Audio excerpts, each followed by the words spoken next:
Build your dreams, live rich, and leave rich. எல்லாருக்கும் வணக்கம்.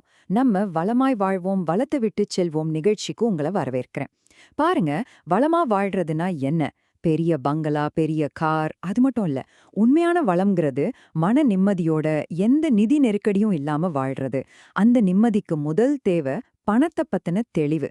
வாங்க, இன்னைக்கு அந்த தெளிவை நோக்கிய ஒரு முக்கியமான பயணத்தை நாம ஆரம்பிக்கலாம். ஆனா ஒரு முக்கியமான விஷயம், நாம இங்க பேச போறது எல்லாமே பொதுவான தகவல்கள் தான். உங்களோட தனிப்பட்ட நிதி சூழலுக்கு ஒரு நல்ல செபி ரெஜிஸ்டர்ட் ஆலோசகர்கிட்ட கேட்டு ஒரு திட்டம் வகுக்கிறது ரொம்ப ரொம்ப அவசியம். இத மனசுல வச்சுக்கோங்க.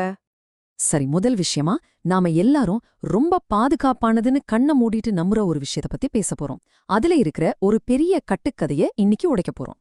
நம்ம அப்பா தாத்தா காலத்துல இருந்து நம்ம கேக்குற ஒரே விஷயம் என்ன? பணம் சேர்க்கணுமா? கொண்டு போய் பேங்க்ல எஃப்டி போட்டுடு, அதுதான் சேஃப். ஆனா நான் ஒரு கேள்வி கேக்குறேன். நீங்க ரொம்ப சேஃப்னு நினைக்கிற அதே ஃபிக்ஸ்டு டெபாசிட் உங்க பணத்தை கொஞ்சம் கொஞ்சமா கரைச்சிட்டு இருக்குன்னு சொன்ன நம்புவீங்களா? வாங்க, எப்படின்னு பார்க்கலாம். இங்கதான் அசல் விஷயமே இருக்கு. நீங்க போட்ட 10 லட்சம் அப்படியே தான் இருக்கும், உண்மைதான்.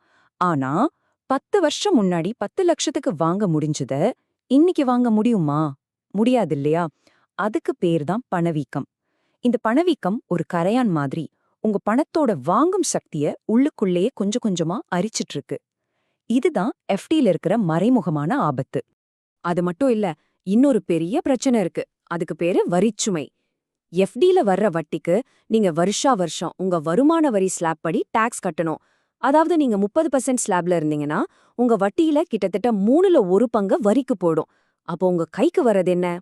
இதுக்கு ஒரு புத்திசாலித்தனமான தீர்வு தான் டெட் ஃபண்டுகள். அத பத்தி தான் நம்ம பார்க்க போறோம். சரி, இப்போ டெட் மியூச்சுவல் ஃபண்ட் அப்படின்னு ஒண்ணு. ஐயோ, இது ஏதோ பங்குச்சந்தை மாதிரி ரிஸ்க் ஆச்சேன்னு பயப்படாதீங்க. ரொம்ப ரொம்ப சிம்பிளா சொல்லணும்னா, நீங்களே ஒரு பேங்க் மாதிரி செயல்பட போறீங்க. ஆமா, நீங்க மத்தவங்களுக்கு கடன் கொடுத்து வட்டி சம்பாதிக்க போறீங்க. அது எப்படின்னு ரொம்ப தெளிவா பார்க்கலாம் வாங்க. முதலீடுல 2 வகை இருக்கு. ஒன்னு ஈக்விட்டி, அதாவது பங்குகள். அதுல நீங்க ஒரு கம்பெனியோட பார்ட்னர் ஆகுறீங்க. லாபம் வந்தா உங்களுக்கும் பங்கு, நஷ்டம் வந்தாலும் உங்களுக்கும் பங்கு. ஆனா டெட் ஃபண்ட் அப்படி இல்ல. இங்க நீங்க பார்ட்னர் கிடையாது, நீங்க கடன் கொடுக்கறவர், அதாவது ஒரு லெண்டர். கம்பெனி லாபம் சம்பாதிச்சாலும் சரி, நஷ்டப்பட்டாலும் சரி, உங்களுக்கு சேர வேண்டிய வட்டி வந்தாகணும். இது எப்படி வேலை செய்யுதுன்னு பாருங்க. ரொம்ப சிம்பிள். நீங்க உங்க பணத்தை ஒரு ஃபண்ட் மேனேஜர் கிட்ட கொடுக்கறீங்க. அவரு அந்த பணத்தை ரொம்ப பாதுகாப்பான இடங்கள்ல கடனா கொடுக்கறாரு. யாருக்கு? நம்ம இந்திய அரசாங்கத்துக்கு, இல்லனா டாடா, ரிலையன்ஸ் மாதிரி பெரிய நம்பகமான கம்பெனிகளுக்கு. அவங்க கொடுக்கற வட்டி தான் உங்களுக்கான வருமானம். சோ சிம்பிளா சொன்னா, ஒரு பேங்க் என்ன வேலையை செய்தோ அத நீங்க செய்றீங்க. என் முதலீட்டு தத்துவத்துல ரொம்ப முக்கியமான ஒரு வரி இது. ரிட்டர்ன் ஆன் கேபிட்டல் முக்கியம்தான். அதாவது போட்ட முதலுக்கு வர்ற லாபம். ஆனா அதை விட முக்கியம் ரிட்டர்ன் ஆஃப் கேபிட்டல். அதாவது போட்ட முதல் பத்திரமா திரும்பி வர்றது. டெட் ஃபண்டுகளோட முதல் வேலையே உங்க அசல பாதுகாக்கிறது தான், உங்களை கோடீஸ்வரன் ஆக்குறது இல்ல. சரி, எல்லா டெட் ஃபண்டும் ஒண்ணு கிடையாது. இது எப்படின்னா, ஒரு கார்ல ஏர் பேக் இருக்கு இல்லையா, அது நம்மள விபத்துல இருந்து காப்பாத்தும். அதே மாதிரி தான் டெட் ஃபண்டுகள் உங்க நிதி பயணத்துக்கான ஏர் பேக். ஒவ்வொரு தேவைக்கும் ஒரு ஏர் பேக் இருக்கு. உங்க தேவைக்கு சரியான ஏர் பேக்கை எப்படி தேர்ந்தெடுக்கிறதுன்னு இப்ப பார்க்கலாம். வகை பார்க்கிங் லாட். உங்க சேவிங்ஸ் அக்கவுண்ட்ல பணம் சும்மா கிடக்கா? 3 மாசத்துக்குள்ள தேவைப்படுற பணம் ஏதாவது இருந்தா அதை கொண்டு போய் லிக்விட் ஃபண்ட்ல பார்க் பண்ணுங்க. சேவிங்ஸ் அக்கவுண்ட்டை விட நல்ல வருமானம் கிடைக்கும். அதே சமயம் உங்களுக்கு வேணுங்கிறப்ப அடுத்த நாளே பணத்தை எடுத்துக்கலாம். அவசர கால நிதிக்கு இது ஒரு சூப்பரான இடம். அடுத்தது எஃப்டிக்கு மாற்று. 1 வருஷத்துல இருந்து 3 வருஷத்துக்குள்ள உங்களுக்கு ஒரு இலக்கு இருக்குன்னு வச்சுக்கோங்க. ஒரு கார் வாங்கணும், இல்ல பிள்ளைங்களோட ஸ்கூல் ஃபீஸ் கட்டணும். இதுக்கு ஷார்ட் டியூரேஷன் ஃபண்டுகள் அருமையா இருக்கும்.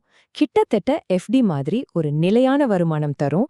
ஆனா பெரிய பிளஸ் என்னன்னா, எஃப்டி மாதிரி இடையில எடுத்த பெனால்டி கிடையாது. எப்ப வேணும்னாலும் எடுத்துக்கலாம். 3வது வகை பென்ஷன் உருவாக்குபவர். ரிட்டையர்மெண்ட்டுக்கு அப்புறம் மாசம் ஒரு பென்ஷன் மாதிரி வருமானம் வேணும்னு நினைக்கிறவங்களுக்கு இதுதான் சரியான சாய்ஸ். ஏன்னா இந்த ஃபண்டுகள் நம்ம பேங்க் மற்றும் அரசு கம்பெனிகளுக்கு மட்டும்தான் கடன் கொடுக்கும். அதனால உங்க பணத்துக்கு உச்சக்கட்ட பாதுகாப்பு இருக்கும். அதே சமயம் ஒரு நிலையான வருமானமும் வந்துகிட்டே இருக்கும். இது எப்படி வேலை செய்யும்னா, SWPன்னு ஒரு முறை இருக்கு. அதாவது சிஸ்டமேட்டிக் வித்ட்ராயல் பிளான். இது மூலமா நீங்க முதலீடு செஞ்ச பணத்திலிருந்து மாசம் ஒரு குறிப்பிட்ட தொகையை பென்ஷன் மாதிரி உங்க அக்கவுண்ட்டுக்கு வர வச்சுக்கலாம். இது உங்க ரிட்டையர்மெண்ட் வாழ்க்கைக்கு ஒரு அருமையான பணப்புழக்கத்தை கொடுக்கும். சரி, இவ்ளோ நேரம் நாம தியரியா பேசிட்டோம். இது நிஜ வாழ்க்கையில எப்படி ஒரு பெரிய வித்தியாசத்தை உண்டாக்குதுன்னு பார்க்கலாமா? வாங்க 2 வேறுபட்ட சேமிப்பாளர்களோட கதைய பாப்போம். முதல்ல நம்ம கிருஷ்ணாங்கிள். நம்மள பலர மாதிரியே இவரும் எஃப்டியை தாண்டி யோசிக்காத ஒரு பாரம்பரியமான செமிப்பாளர். அவர் என்ன பண்றாருன்னு பாருங்க. அவருக்கு கிடைச்ச 70,000 ரூபாய் வட்டியில 30% வரி, அதாவது 21,000 ரூபாய் அரசாங்கத்துக்கு போயிடுது. அப்போ அவர் கைக்கு வந்தது வெறும் 49,000 தான், அதாவது 4.9%. பணவீக்கம் 6% இருக்கிறப்போ அவர் பணம் உண்மையில வளரல, அதோட மதிப்பை இழந்துட்டு இருக்கு. இதுதான் எஃப்டியோட கசப்பான உண்மை. இப்போ புத்திசாலியா முதலீடு செஞ்ச அமுல்யாவை பார்க்கலாம். அவரும் அதே 10 லட்சம் ரூபாய அதே சதவீதம் வருமானம் தர்ற ஒரு டெட் ஃபண்ட்ல போடுறாங்க. இங்க தான் மேஜிக்கே நடக்குது. அமுல்யா அந்த பணத்தை வெளியே எடுக்காத வரைக்கும் ஒரு பைசா கூட வரி கட்ட தேவையில்ல.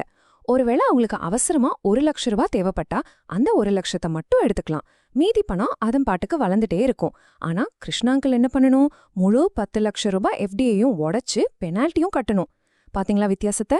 இதுதான் டெட் ஃபண்டோட பவர். ஓகே, இப்போ உங்களுக்கு தோணும், இது கேட்க நல்லா இருக்கு, ஆனா நான் இது எப்படி பாதுகாப்பா பண்றதுன்னு. கவலையே வேண்டாம், அதுக்கு தான் இந்த 4 ஸ்டெப் செக்லிஸ்ட். இந்த 4 விஷயத்த மட்டும் செஞ்சா போதும். 1. உங்க சேவிங்ஸ் அக்கவுண்ட்ல 50,000 ரூபாய்க்கு மேல சும்மா இருக்கான்னு பாருங்க. 2. உங்க தேவைக்கேத்த மாதிரி ஃபண்டை தேர்ந்தெடுங்க. 1 மாசத்துக்குள்ள தேவைன்னா லிக்விட் ஃபண்ட், 1லேருந்து 3 வருஷம்னா லோ டியூரேஷன் ஃபண்ட்.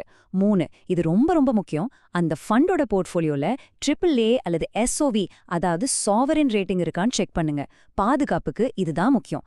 4வது கொஞ்சம் அட்வான்ஸ்ட், ஃபண்டோட டியூரேஷனை உங்க முதலீட்டு காலத்தோட மேட்ச் பண்ணுங்க.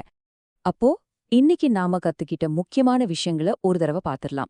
முதல்ல, டெட் ஃபண்டுகள் உங்க நிதி பயணத்துக்கான ஏர்பேக். அது ஒரு ரேஸ் கார் கிடையாது, பாதுகாப்பு தான் முக்கியம். 2வது, பணத்தை எடுக்கும்போது மட்டும் வரி கட்டினா போதும். 3வது, எப்போ வேணும்னாலும் எவ்வளவு வேணும்னாலும் பினால்ட்டி இல்லாம பணம் எடுக்கலாம். 4வது, கடன் தரம் தான் ராஜா. எப்பவும் AAA அல்லது சாவரின் ஃபண்டுகளே தேர்ந்தெடுங்க.